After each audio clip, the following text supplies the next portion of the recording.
السلام علیکم ورحمۃ اللہ وبرکاتہ۔ اعوذ باللہ من الشیطان الرجیم، بسم اللہ الرحمن الرحیم۔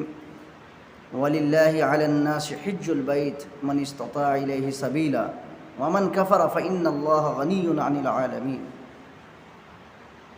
وقال النبی صلی اللہ علیہ وسلم: الحج المبرور ليس له جزاء إلا الجنہ۔ عازمین کرام اور میرے پیارے بھائی اور میری پیاری بہنیں جنہوں نے حج کا ارادہ کیا اور سفر حج کی تیاری کر رہے ہیں، تو آئیے گفتگو کرتے ہیں کہ ہم سفر حج کی تیاری کیسے کریں۔ اللہ نے سفر حج کو یعنی حج کو اللہ نے فرض فرمایا، جس طرح بنیادی ارکان اسلام کے بہت سارے ہیں، یعنی 5 بنیادی ارکان ہیں، ان میں سے ایک بنیادی رکن حج بھی ہے۔ حج ایک ایسی عبادت ہے کہ جس میں اپنے محبوب سے محبت کا اظہار کیا جاتا ہے، اپنے رب اپنے پروردگار کا عشق دل میں جما کر بندہ مکۃ المکرمہ کی طرف سفر کرتا ہے۔ روایت کے اندر آتا ہے کہ جب سیدنا خلیل اللہ ابراہیم علیہ السلام نے اللہ کے گھر بیت اللہ کی تعمیر فرمائی اور آپ تعمیر کعبہ سے فارغ ہوئے، قرآن نے اس کو بیان فرمایا: وَإِذْ يَرْفَعُ إِبْرَاهِيمُ الْقَوَاعِدَ مِنَ الْبَيْتِ وَإِسْمَاعِيلُ رَبَّنَا تَقَبَّلْ مِنَّا إِنَّكَ أَنْتَ السَّمِيعُ الْعَلِيمُ۔ یعنی سیدنا ابراہیم خلیل اللہ علیہ السلام اور آپ کے فرزند صالح، فرزند ارجمند سیدنا ابراہیم اسماعیل ذبیح اللہ علیہ السلام، دونوں باپ و بیٹوں نے مل کر اللہ کے مقدس گھر کو تعمیر کیا۔ اور جب آپ تعمیر کعبہ سے فارغ ہوئے تو اللہ نے حکم دیا: ابراہیم جاؤ لوگوں میں حج کا اعلان کرو۔ ابراہیم خلیل اللہ علیہ السلام نے فرمایا: اللہ میری آواز کیسے لوگوں تک پہنچے گی؟ تو جو رب انسان کو پیدا کرتا ہے، جو کائنات کا خالق اور مالک ہے، جس نے اس آواز کو بنایا، وہ ہر شے تک ابراہیم کی آواز کو پہنچا دے۔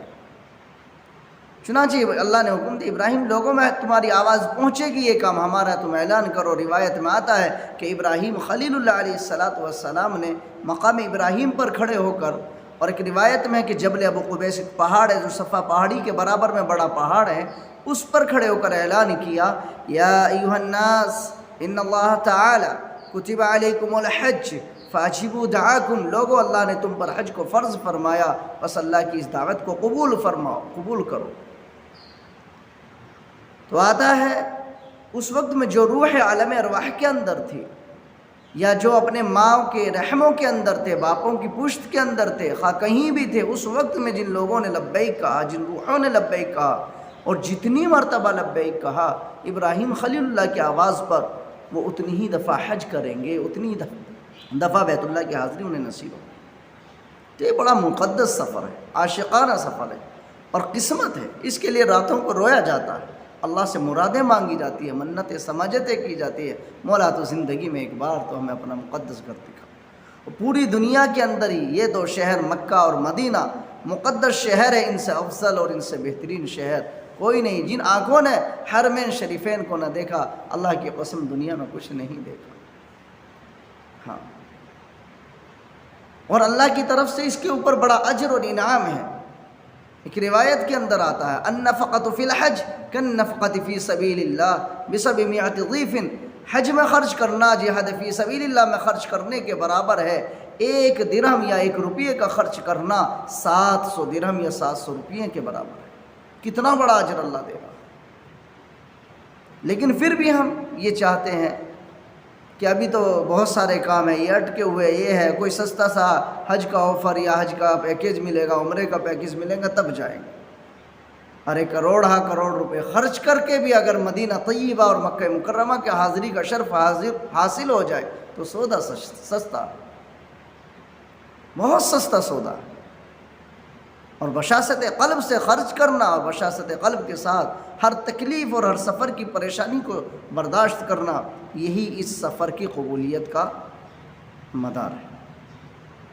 تو آئیے ہم بتاتے ہیں آپ کو کہ سفر حج کی تیاری کیسے کریں۔ آپ نے سفر حج کے لیے فارم بھرا، آپ کا نمبر آ گیا، یا آپ پرائیویٹ ٹور آپریٹر سے جا رہے ہیں، اللہ نے آپ کو قبول کر لیا ہے، تو سب سے پہلے ہمیں اپنے سامان کو تیار کس طرح کرنا ہے۔ ہم نے اپنے ایسے بیگ لینے ہیں جن میں ہمارا صحیح طریقے سے سامان آ جائے، مضبوط اچھی کوالٹی کے بیگ لینے، کمپنی کے بیگ، ان کے لوکر، ان کے چین وغیرہ مضبوط ہو، کپڑا مضبوط ہو، کیونکہ جب قلی حمالین آپ کے سامان کو اٹھائیں گے، وہ ادھر سے ادھر ڈالیں گے، ادھر سے ادھر ڈالیں گے، کتنی جگہ سامان کو پٹخا جاتا ہے، اٹھایا جاتا ہے، ڈالا جاتا ہے، کیونکہ جو سامان آپ کا ایئرپورٹ سے لیکیج میں چلا گیا وہ آپ کو آپ کی بلڈنگ پہ ملے گا، اس سے پہلے نہیں ملے گا، اس لیے اسے مضبوط سامان بیگ ہونے چاہیے، اس میں چھوٹے تالے لگا دے اور رسی سے باندھ کر اس پہ لیمینیشن کرا دے، تو اس میں آسانی ہے، آپ کے سامان کی حفاظت رہے۔ تو سامان کے لیے ہمیں کیا کرنا ہے، اس میں بیگ کے اندر ہم نے اپنی ضروریت کا سبھی سامان لے لینا ہے۔ کھانے پینے کا سامان اتنا زیادہ نہ لے، اللہ کے فضل سے آج کے دور میں ہر سامان آپ کو مکہ اور مدینہ کے بازار میں مل جائے گا، ہاں، تو فالتو کا بوجھ اپنے سر نہ لے۔ سفر کے اندر جتنا کم سامان ہوگا اتنا ہی سفر آسان ہوگا۔ البتہ ہمیں احرام کے لیے کتنے کپڑے لینے ہیں؟ ہمیں احرام کے لیے 4 چادریں لینی ہیں، سفید اچھے کلر، صاف ستھری 4 چادریں، اتنی بڑی ہو تاکہ وہ آسانی سے ہمارے جسم پر لپٹ جائے اور ایک آسانی سے ہم اوڑھ لے، پوری طریقے سے یہاں تک آ جائے۔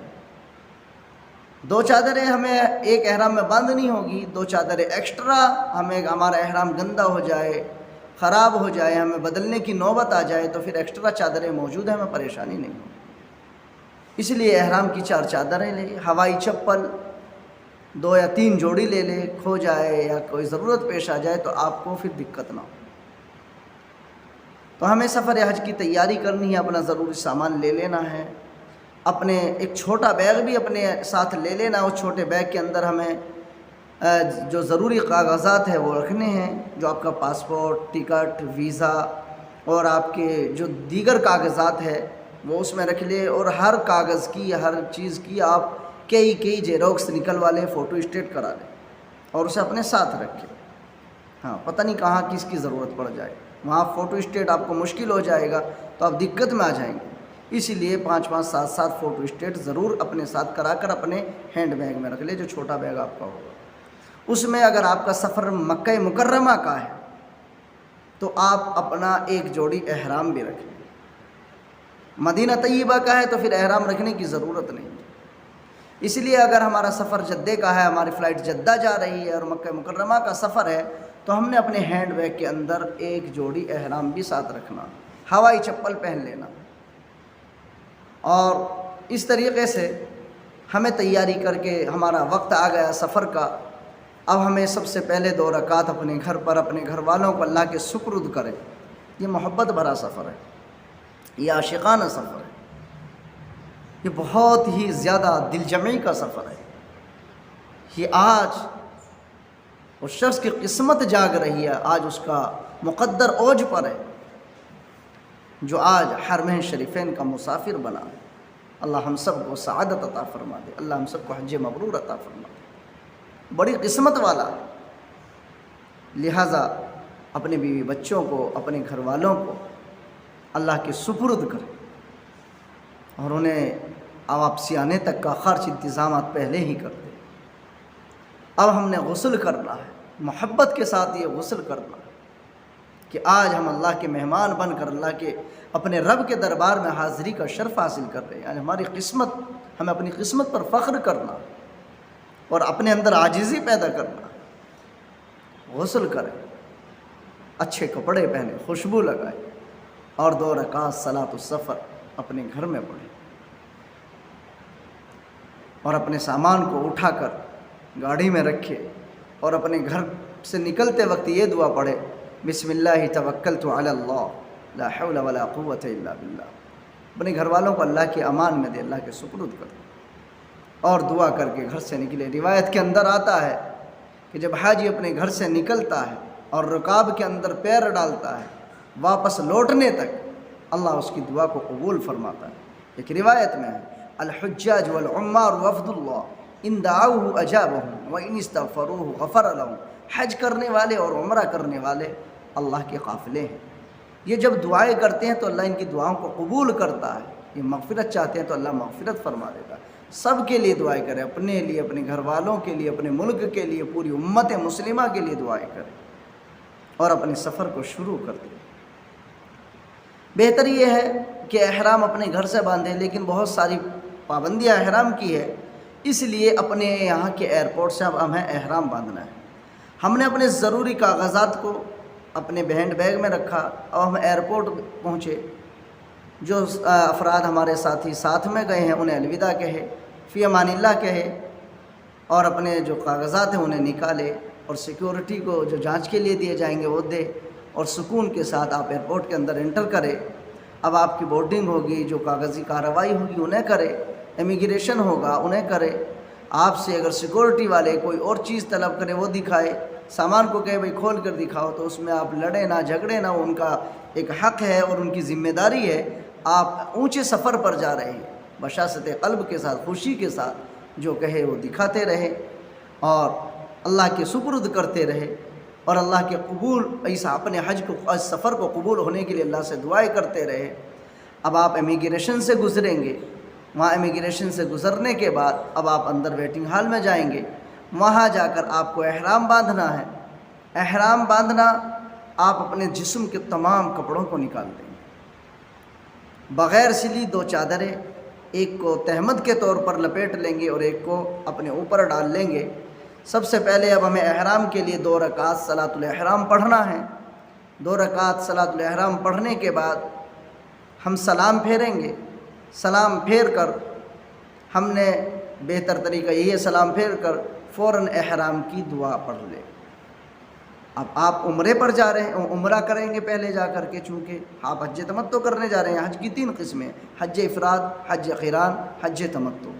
اور آفاقی جو لوگ ہیں، جو باہر سے آنے والے لوگ ہیں، وہ حج تمتع کرتے ہیں۔ قرآن نے بھی اس کو بیان فرمایا، فمن تمتع بالعمرۃ الی الحج، یعنی حج کو عمرے کے ساتھ ملا کر کرنا یہ زیادہ فضیلت رکھتا ہے۔ اور تمام صحابہ کرام رضوان اللہ علیہ مجمعین نے حج تمتع کیا تھا، البتہ اللہ کے نبی علیہ السلام کا احرام قران کا تھا۔ چنانچہ ہم نے سب سے پہلے یہاں عمرے کی نیت کرنی ہے۔ اللہم انی ارید العمرۃ فیسرھا لی وتقبلھا منی، اور یہ دعا پڑھنے کے بعد فوراً فرمائے لبیک اللہم لبیک، لبیک لا شریک لک لبیک، ان الحمد والنعمت لک والملک لا شریک لک۔ اب آپ محرم ہو چکے ہیں، اب اللہ سے خوب دعائیں مانگیں۔ ہاں، اب محرم ہو گیا، اب آپ کے لیے خوشبو کا استعمال کرنا، لڑنا، جھگڑنا، کسی کو پریشان کرنا، ہر چیز آپ کے لیے حرام ہو چکی ہے، یہاں تک کہ آپ کی بیوی بھی آپ کے لیے حرام ہو گئی۔ عورت کا احرام کیا ہے؟ عورت کا احرام اس کے کپڑے ہیں، البتہ وہ صرف احرام کی نیت کرے گی اور عمرے کی، حج کی نیت سے وہ جو نیت کر کے دعا پڑھ کے تلبیہ پڑھے گی، یہی اس کا احرام ہے۔ پلس بات یہ ہے کہ ایک کپڑا اپنے بالوں کو روکنے کے لیے عورت استعمال کرتی ہے، لوگ اسے بھی احرام کہتے ہیں، البتہ بالوں کی حفاظت کے لیے وہ کپڑا استعمال کیا جاتا ہے، جبکہ وہ احرام نہیں ہوتا، عورت کی نیت ہی اس کا احرام ہوتی ہے۔ عورت اپنے چہرے کو نہیں ڈھکے گی، ہتھیلیوں کو نہیں ڈھکے گی۔ مرد احرام کی حالت میں اپنے سر کو، چہرے کو نہیں ڈھکے گا، اور عورت کے بال ڈھکے رہیں گے اور پورا جسم ڈھکا رہے گا، چہرہ اور ہتھیلیاں اس کے لیے پردے میں داخل نہیں۔ البتہ اگر کوئی نامحرم ہے اور پردہ کرنے کی نوبت آ گئی تو جالی دار ایک ہیٹ آتا ہے، یا تو آپ اسے عورت کو لیے، اسے خرید لے، اسے لگا لے، یا پھر عورت اپنا ہاتھ ایسے آگے کر کے اس طرح پردہ ڈال لے گی، چہرے کے اس کے کپڑا نہیں لگنا چاہیے۔ اور اسی طرح حالت احرام میں بال نہ کاٹے، ناخن نہ تراشے، یا بال نہ توڑے، اسی طریقے سے کوئی ایسا بھی کام نہیں کرے گی جو ممنوع، کوئی بھی مرد یا عورت جو ممنوعات احرام میں سے۔ اب آپ محرم ہو چکے ہیں، حالت احرام میں آپ زیادہ سے زیادہ تلبیہ پڑھتے رہیں اور اللہ کی محبت کا دل میں دھیان جمائے رکھیے، اور اللہ کے دربار کی حاضری کا آپ خیال رکھیں کہ بہت مقدس سفر پر جا رہے ہیں اور بڑے مقدس دربار میں حاضری کا اللہ موقع دے رہا ہے۔ چنانچہ اب آپ جہاز میں سوار ہوں گے، جہاز میں آپ کو جو سیٹ آپ کی ہے وہاں بیٹھ جائے، بیٹھنے کے لیے لڑائی جھگڑا نہ کرے، جلدی نہ کرے۔ جہاز میں بیٹھنے کے لیے پہلے آپ کو بس میں بیٹھنا ہوگا، ایسا نہیں کہ میں بھیڑ ہو گئی اسی میں چڑھے، نہیں، دوسری بس آپ کو لے جائے گی۔ آپ جب تک رہیں گے جہاز میں نہیں بیٹھیں گے آپ کو بس لے جائے گی، آپ کو چھوڑیں گی نہیں۔ اس لیے آپ جلدی نہ کریں۔ ساتھی زیادہ آگے جا رہے ہیں تو انہیں جانے دیں، کوئی بات نہیں۔ آپ کی جو سیٹ ہے، بورڈنگ میں جو سیٹ آپ کو ملی، آپ اپنی سیٹ پر بیٹھے، لڑائی جھگڑا نہ کریں، اور تلبیہ کثرت سے پڑھتے رہے، ذکر و اذکار کرتے رہے، اور ہر اس چیز سے بچے جو ممنوعات احرام میں سے۔ اب آپ جہاز کے اندر سوار ہو گئے، سب سے پہلے آپ سفر کی دعا پڑھیں گے۔ سفر کی دعا، سبحان الذی سخر لنا ھذا وما كنا له مقرنین وإنا إلی ربنا لمنقلبون، یہ سفر کی دعا، آپ سفر کی دعا ضرور پڑھیں۔ اور اسی طریقے سے جب آپ کا جہاز سمندر کے اوپر سے گزرے تو آپ دعا پڑھیں، بسم اللہ مجریہا ومرساہا ان ربی لغفور الرحیم وما قدر اللہ حق قدرہ والارض جمیعا قبضتہ یوم القیامت والسماوات مطویات بیمینہ سبحانہ وتعالی عما یشرکون۔ اللہ کا ذکر آپ کثرت سے کرتے رہیں۔ اس طریقے سے آپ جدہ ایئرپورٹ پر پہنچیں گے، آپ کو جہاز میں سے ایک روشنی والا شہر جدہ نظر آئے گا، بہت مقدس شہر ہے وہ بھی، اور عرض مقدس پر آپ اترنے والے ہیں۔ فرط محبت سے آپ جھوم جانا، آپ کے دل میں شوق اور جذبہ ہو کہ میں اس سرزمین پر اتروں گا جو مقدس زمین ہے، جو عرض حجاز ہے، اور آپ اس روشنی کے شہر جدہ میں اترنے والے ہیں۔ جدہ ایئرپورٹ پر آپ کا جہاز اترے گا، لینڈ کرے گا۔ آپ جلدی نہ مچائے، سکون کے ساتھ سیٹ سے اٹھے، اور آہستہ آہستہ ادب کے ساتھ، احترام کے ساتھ، اور یہ اپنا تصور کرتے ہوئے کہ میں اس قابل نہ تھا مولا کہ میں تیرے دربار میں حاضری دے سکوں، میں ناپاک و گندہ انسان، میں کمزور انسان، مقدس سرزمین پر میرا قدم اتر رہا ہے، سرزمین پر اتر رہا ہوں میں، لا تو میرے اس سفر کو قبول فرما، اور کوئی ایسا فعل مجھ سے سرزد نہ ہو جو میرے سفر کے قبولیت نہ ہو اور میری ہلاکت کا سبب بنے، ایسا کوئی مجھ سے فعل ادا نہ ہو۔ ڈرتے ہوئے سرزمین مقدس پر قدم رکھے۔ آپ بس کے ذریعے سے اب آپ حج ٹرمینل پر پہنچیں گے، بہت بڑا یہ حج ٹرمینل ہے۔ اس حج ٹرمینل کے اندر بہت بڑی بڑی چھتریاں لگی ہوئی ہیں، اور ایک ہی وقت میں 80,000 حجاج کرام ان چھتریوں کے اندر سما سکتے ہیں، بارش سے بچ سکتے ہیں۔ اب آپ وہاں جا کر آرام سے بیٹھ جائیں۔ وہاں امیگریشن پہ کافی ٹائم لگ جاتا ہے، بھیڑ ہوتی ہے، کاؤنٹرز بہت سارے ہوتے ہیں، آپ لائن میں لگ گئے، بعض مرتبہ 2 گھنٹے، 3 گھنٹے، 4 5 گھنٹے بھی لائن میں لگے ہوئے ہو جاتے ہیں۔ اس لیے اگر آپ نے ہینڈ بیگ کے اندر سوکھا کوئی نمکین بسکٹ وغیرہ رکھا ہے تو آپ کو استعمال میں کام آ جائے گا، آپ کو بھوک سے پریشانی نہیں اٹھانی پڑے گی۔ تو آپ سکون کے ساتھ جلدی نہ مچائے، ساتھی کو دھکا مکی نہ کرے، پریشان نہ کرے، اور اپنے لائن میں کھڑے رہے۔ آپ امیگریشن میں جب آپ کا نمبر آ جائے گا، کاغذات چیک ہوں گے، آپ کا ایکسرا ہوگا، اور آپ کو جو ضروریات وہاں وہ طلب کریں گے وہ دکھانی ہوگی، اور دوا وغیرہ بھی پلائی جائے گی، وہ بھی آپ بشاشت سے پیے، اور آپ اس طریقے سے وہاں سے گزریں گے، اور آپ کا امیگریشن کلیئر ہوگا۔ پھر آپ دوسری جگہ پہنچیں گے، وہاں آپ کا سامان ہوگا، آپ اپنا سامان پہچان کر کے اٹھائیں۔ آپ کا سامان اٹھا لیا گیا، اب حمالین آپ کے سامان کو لے لیں گے اور آپ کے بسوں میں وہ لے جا کر کے لا دیں گے۔ آپ آرام سے بیٹھے رہے، آپ اس کی فکر نہ کریں، آپ کا سامان آپ کو وہاں پر مل جائے گا۔ بہرحال بسیں بہت ساری ہوتی ہے، آپ کو کاغذات ملیں گے، آپ کو بلے ملیں گے جو بسوں کے نمبر کے ہوں گے، جو بلڈنگ نمبر ہوگا، جو وہ سب چیزیں ہوں گی، وہ اپنے جو پہننے کی چیزیں وہ ضرور پہنے رکھے، انہیں کسی بھی وقت نہ اتاریں۔ آپ غسل کرنے کی حالت میں بھی انہیں پہنے رکھے، ایسا نہ ہو کہ غسل کر کے بھول جائے، انہیں وضو میں بھول جائے، اس لیے انہیں اتارے نہ۔ ایسا ہوتا ہے بعض مرتبہ ہم نے وضو کے لیے اتار دیا، بھول گئے، حرم چلے گئے، کھو گئے، اب پریشان پھر رہے ہیں۔ میرے سامنے بھی ایک ایسا واقعہ پیش آیا، ایک بیچاری 60-70 سال کی اماں تھی، اس نے اپنے وضو کرنے کے لیے سارے بلے وغیرہ اتار کر بیگ میں رکھے اور وہ کسی خاتون کو اپنی پڑوس والی کو پکڑا دیا اور اتفاق سے وہ اٹھ کر چلی گئی اور وہ بڑھیا اب گم ہو گئی، وہ اماں گم ہو گئی۔ اب وہ پھر رہی ہے، مجھے ملی، رو رہی تھی، بیٹا مجھے میری بلڈنگ تک پہنچا دو۔ میں نے پوچھا اماں کون سی بلڈنگ ہے؟ بلڈنگ نمبر یاد نہیں، کچھ بھی یاد نہیں۔ اب وہ پریشان ہے، اس کے پاس کچھ بھی کاغذ نہیں تھا۔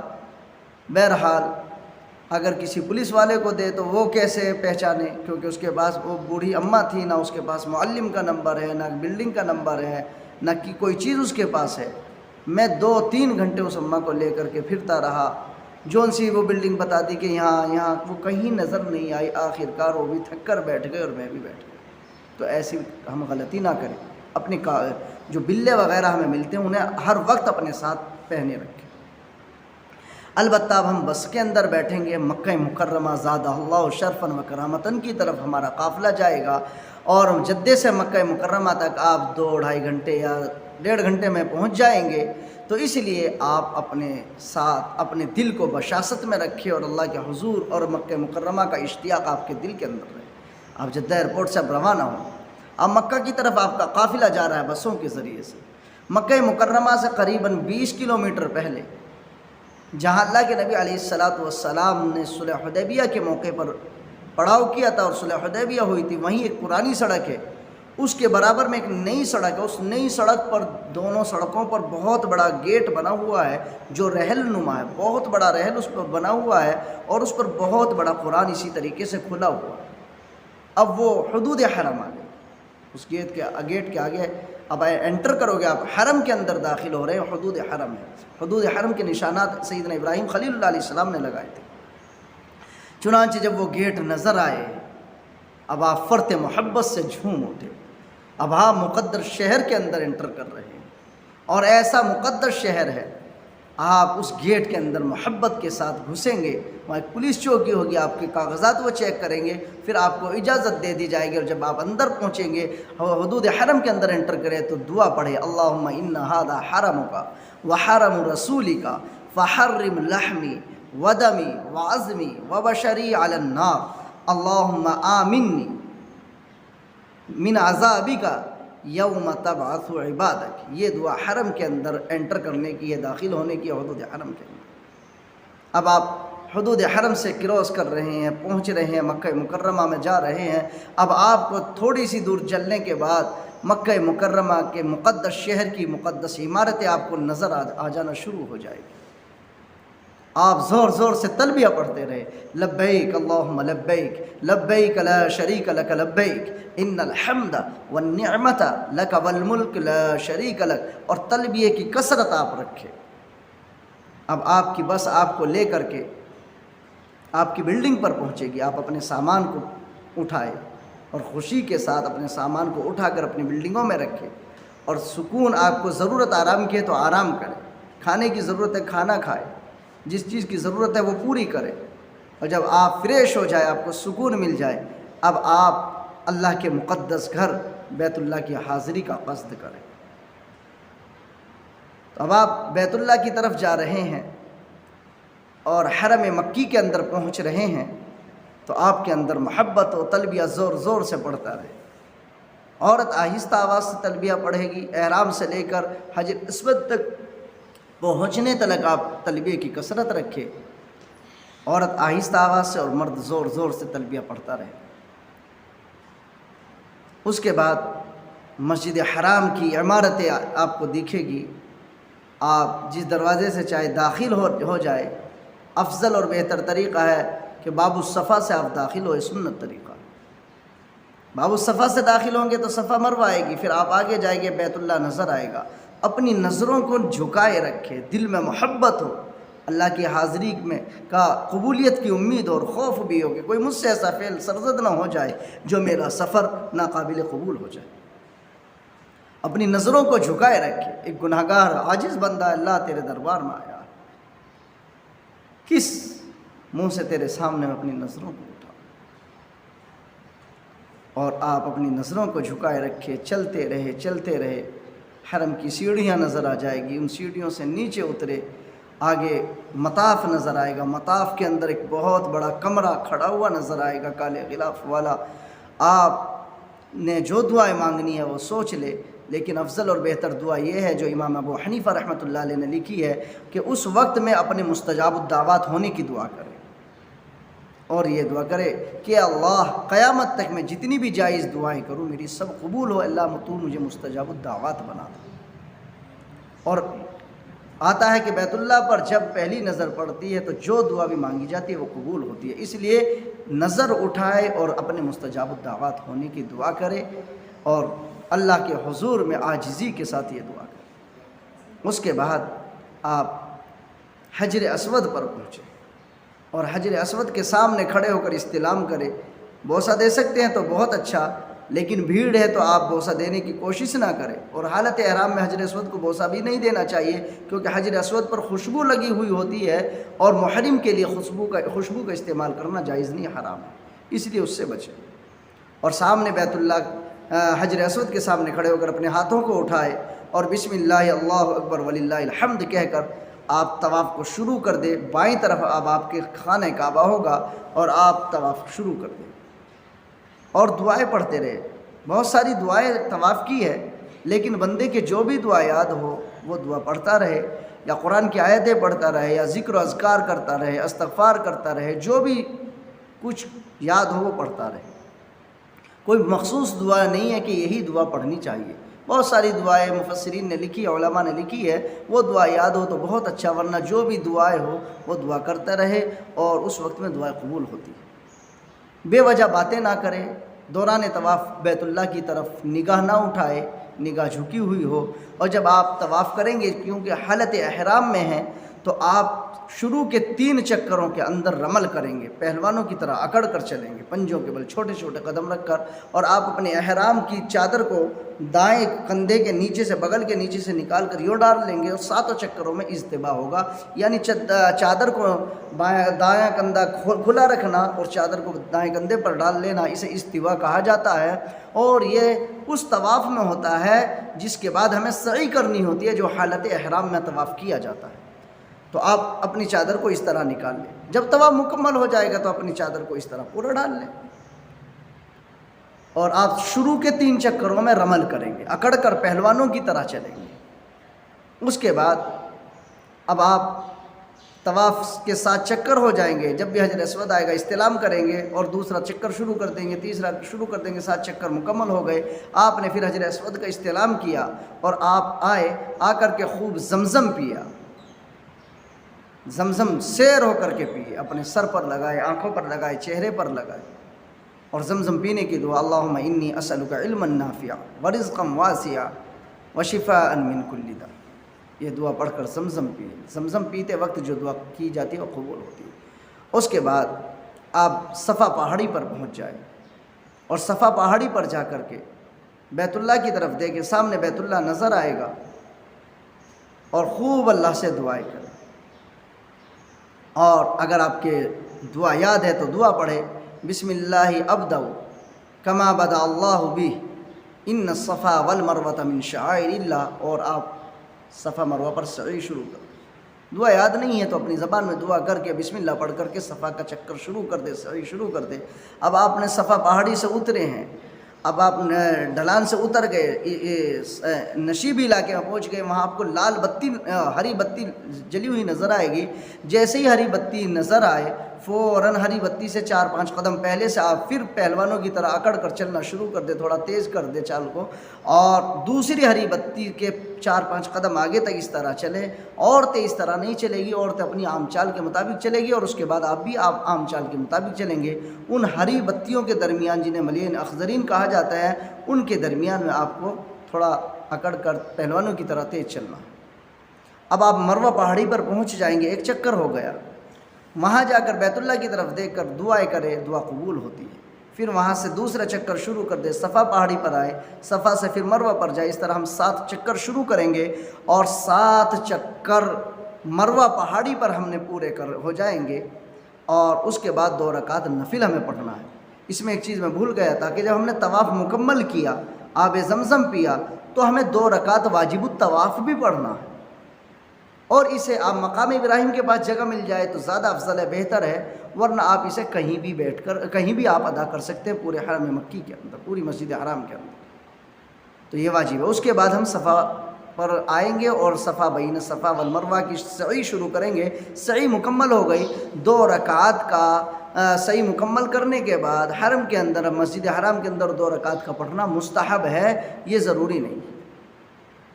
اب ہم نے صفا مروہ کی سعی مکمل کر لی، اب اس کے بعد جو ہم نے کیا، اپنے بالوں کو کٹا دینا ہے، یعنی حلق کرا لینا ہے۔ آپ دوسروں کو دیکھا دیکھی 2-4 بال نہ کٹوائیں، ضرورت پڑنے پر اپنے مسلک کے معتبر علماء سے مسائل حج اور عمرہ پوچھتے رہے، اور آپ کے ساتھ کوئی عالم ہے تو اس سے پوچھتے رہے، وہ آپ کی رہنمائی فرمائیں۔ دوسروں کو دیکھا دیکھی ان کے جیسے کام نہ کریں۔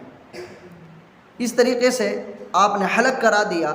عورت جو ہے اپنے بالوں کو پورا کو ایکسار کر لے گی، اور اس کے بعد 2 لٹیں بنا لے گی، آدھی ادھر نکال کر آدھی ادھر، اور ایک انگلی پر لپیٹ کر انگلی کے بقدر ان دونوں لٹوں میں سے عورت اپنے بالوں کو کاٹ دے گی۔ اب عورت حلال ہو گئی، مرد بھی حلال ہو گیا، اب آپ کا عمرہ مکمل ہو گیا۔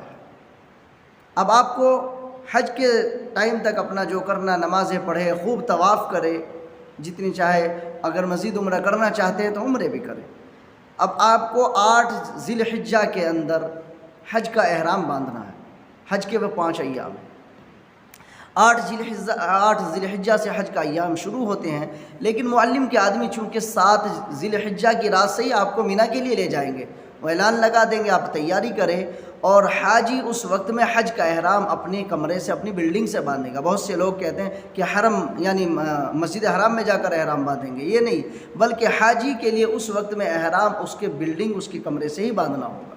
آپ اپنے کمرے میں، اپنے بلڈنگ میں غسل کریں، خوشبو لگائے احرام سے پہلے، اور ناخون بال وغیرہ تراشنے ہیں وہ تراش لے، اور صفائی ستھرائی مکمل حاصل کر لے، اور پھر حج کا احرام باندھے۔ حج کا احرام باندھ کر آپ کو معلم کے آدمی آ جائیں گے، وہ مینا کے لیے لے جائیں گے، رات میں پہنچا دیں گے، 8 ذی الحجہ کی صبح تک بھی پہنچا دیں گے۔ اب مینا کے اندر آپ کیونکہ احرام کی حالت میں ہیں، آپ تلبیہ کثرت سے پڑھتے رہیں۔ مینا میں کوئی اور کچھ نہیں کرنا، وہاں عبادتیں کرنی، دعائیں کرنی ہے، 5 نمازیں پڑھنی۔ اب 9 ذی الحجہ کا ٹائم آئے گا تو رات میں ہی آپ کو معلم کے آدمی عرفات کے لیے لے کر چلے جائیں گے۔ حدیث کے اندر آتا ہے الحج وقوف العرفہ، عرفات میں ٹھہرنے کا نام ہی حج ہے۔ اب آج حج کا رکن اعظم یوم عرفہ ہے، اور یہ سب سے بڑا رکن ہے، تو آپ کو عرفات کے میدان میں پہنچا دیا گیا، آپ اپنے خیمے کے اندر ہیں، تو اب آپ کو جہاں جگہ ملے پورا عرفات وقوف کی جگہ ہے۔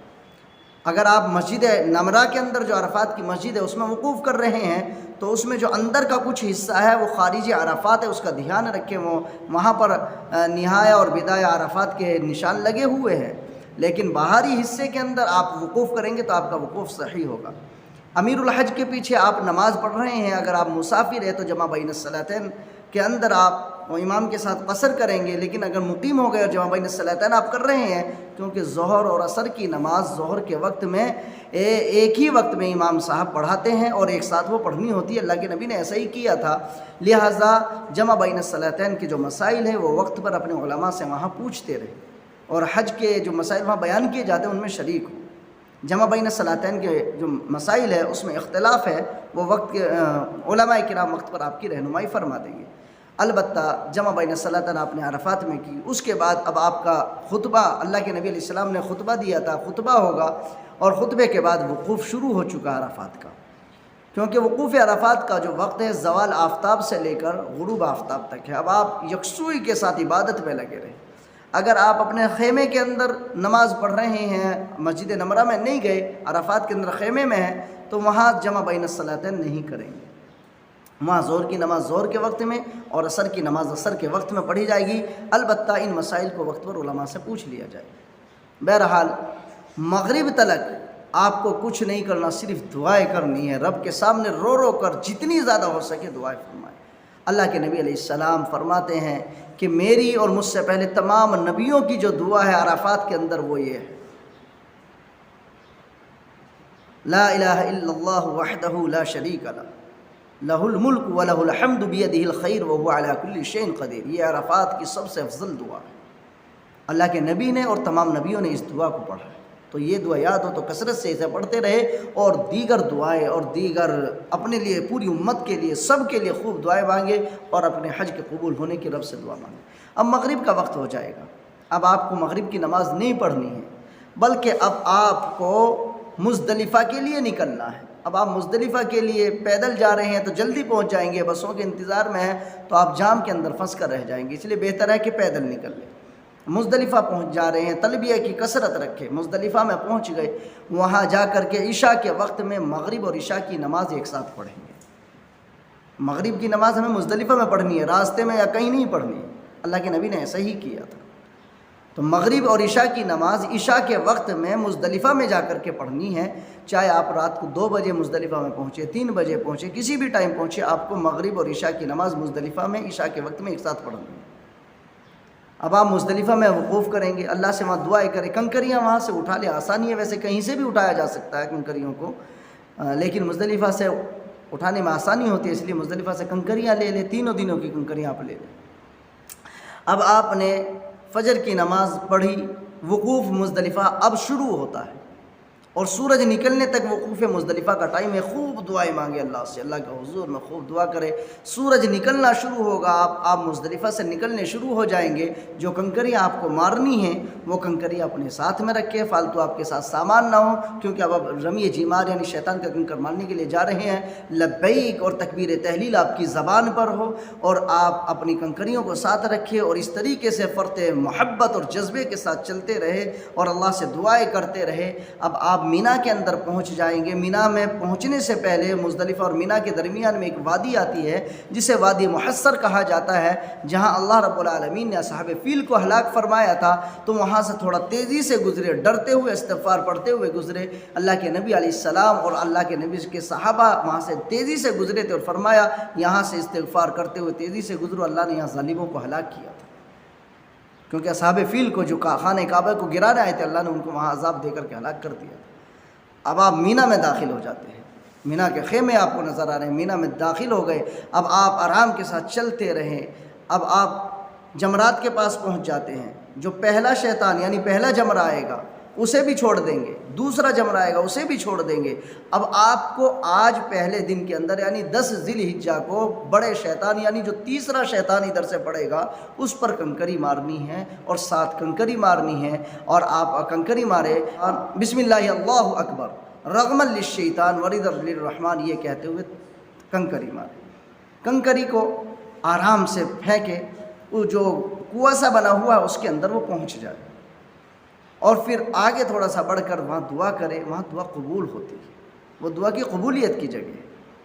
اب آپ اس کے بعد حرم کے اندر، حرم کی طرف چلے جائے۔